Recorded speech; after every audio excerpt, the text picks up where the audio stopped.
Finally India जीत गई है। ODI series वाला शर्मा नहीं चला तो क्या हुआ, टी20 सीरीज वाला शर्मा तो चल गया। पर क्या हम अभिषेक शर्मा पर कुछ ज़्यादा ही डिपेंडेंट तो नहीं है? और क्या फाइनली हमारे कैप्टन सूर्य कुमार यादव फॉर्म में आ गए हैं? इन सभी सवालों के जवाब ढूंढेंगे इस वीडियो में। So let's dive in without wasting any time.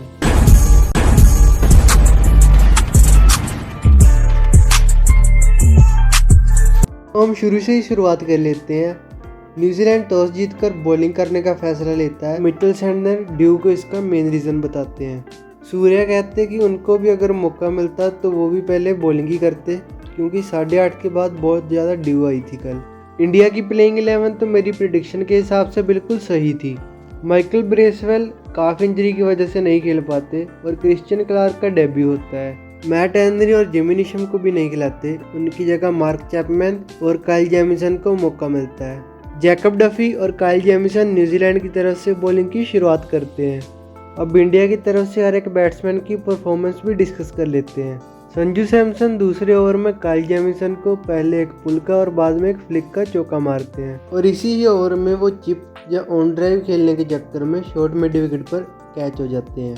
और एक चीज़ जो मैंने इनकी बैटिंग में नोटिस की है वो ये है कि ये हमेशा ही बैकफुट पर रहते हैं और एंड मूवमेंट पर वेट ट्रांसफर नहीं कर पाते। ईशान किशन ने अपनी वापसी में पहले ही बॉल पर एक स्ट्रेट ड्राइव का चौका लगाया, फिर उन्होंने एक शॉर्ट आर्म जैब का चौका लगाया, फिर वो स्टेप आउट कर पंच शॉट खेलने के चक्कर में कवर रीजन पर आउट हो जाते हैं। बाद में अभिषेक और सूर्या के बीच में एक तगड़ी पार्टनरशिप होती है।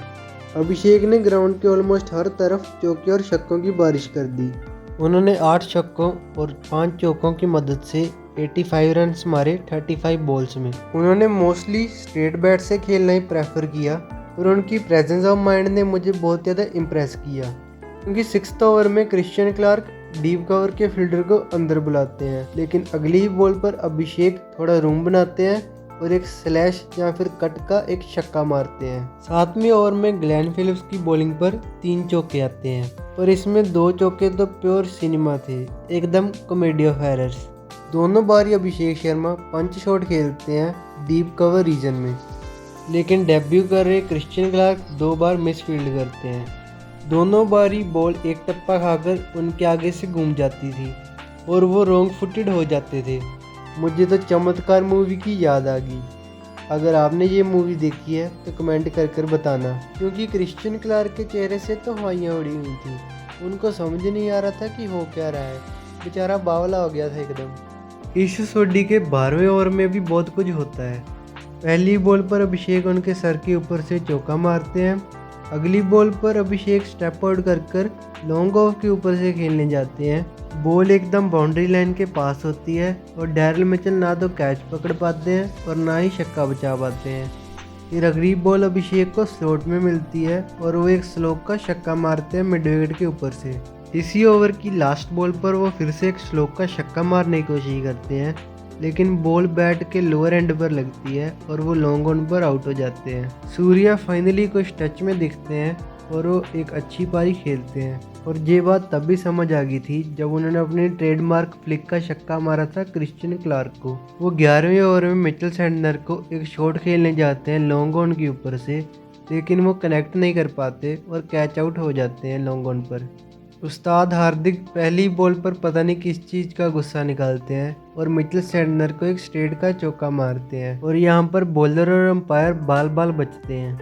16वें ओवर में हार्दिक जैकब डफी को एक शॉट मारने के चक्कर में मिड विकेट बाउंड्री पर आउट हो जाते हैं। शिवम दुबे की बात करें तो वो काइल जेमिसन को एक पुल का छक्का मारते हैं स्क्वायर लेग के ऊपर से, लेकिन अगली ही बॉल पर वो मिड विकेट की तरफ एक सिंगल लेने के चक्कर में कॉट एंड बोल्ड हो जाते हैं, क्योंकि बॉल उनके बैट का लीडिंग एज ले लेती है और ये एक सॉफ्ट डिसमिसल होती है।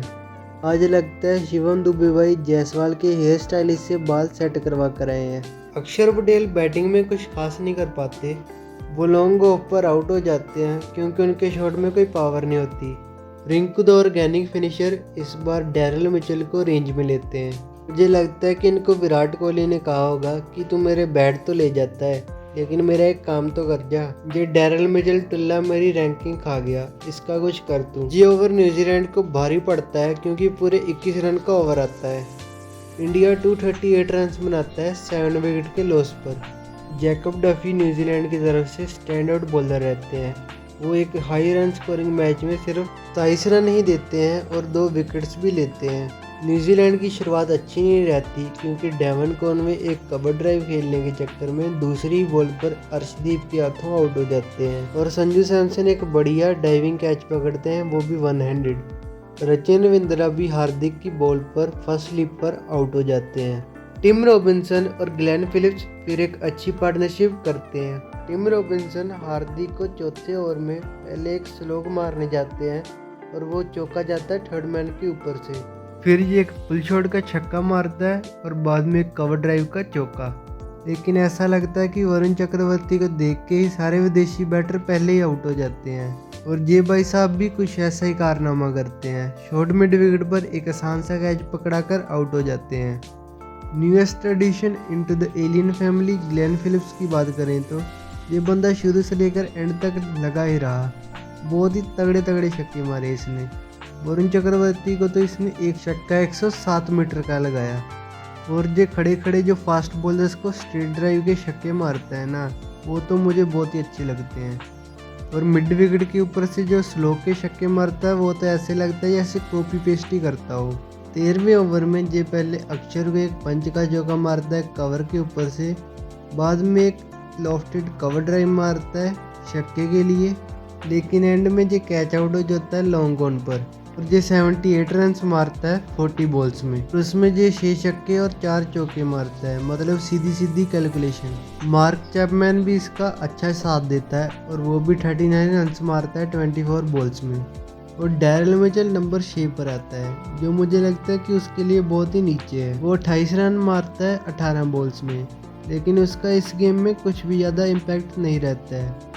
ये लास्ट ओवर में लॉन्ग ऑफ पर आउट हो जाता है। वहाँ पर रवि बिश्नोई एक बहुत ही बढ़िया कैच पकड़ते हैं जो कि एकदम बिल्कुल बाउंड्री लाइन पर होता है और शिवम दुबे को अपनी पहली विकेट मिलती है। लेकिन सेकंड विकेट के लिए भी उनको इतना ज़्यादा वेट नहीं करना पड़ता क्योंकि क्रिश्चियन क्लार्क पहले ही बॉल पर आउट हो जाते हैं। वो एक फुल टॉस पर लॉन्ग ऑन पर कैच थमा बैठते हैं। मिचेल सैंटनर 13 बॉल्स में 20 रन मारते हैं और सोचते हैं कि मैच कहां पर हारे। वैसे इनकी कुछ ज़्यादा गलती तो नहीं है क्योंकि अभिषेक शर्मा जिस भी मैच में चलेगा कुछ ऐसा ही करेगा। टीम तो 200 बनाकर ही रहेगी जो मर्जी हो जाए। और एक गलती जो इन्होंने की है वो ये है कि डैरिल मिचेल को बेफालतू का 20वां ओवर दे दिया। इन्होंने 15 से 19 ओवर अपने मेन फास्ट बॉलर से कराए। इससे अच्छा तो तभी एक ओवर दे देते डैरिल मिचेल को। और ये सीएसके वाला टोला रचिन रविंद्रा और डेवन कॉनवे अभी तक हैंगओवर से निकले ही नहीं है। बाबर आजम तो बेफालतू में बदनाम है, डेवन कॉनवे भी नहीं कुछ कर देता। इंडिया की तरफ से मुझे ये चीज अच्छी लगी कि हर एक बैट्समैन ने शॉट मारने की कोशिश की। आउट होने से बिल्कुल मतलब नहीं है, इंटेंट दिखाना है। लेकिन एक कंसर्निंग चीज ये है कि अक्षर पटेल की फिंगर इंजरी कुछ ज्यादा बड़ी ना हो। हे नीली छतरी वाले, फील्डिंग का कुछ कर दो। तुम कहते हो ड्यू है, फ्लड लाइट है, लेकिन कीपर के पास तो ग्लव्स है ना, वो तो कम से कम रन आउट तो कर ही सकता है ना। तो ये तो था मेरा रिव्यू। अगर आपको मेरी एनालिसिस अच्छी लगी तो लाइक, शेयर और सब्सक्राइब भी कर देना। Till then, good bye, take care and show some love.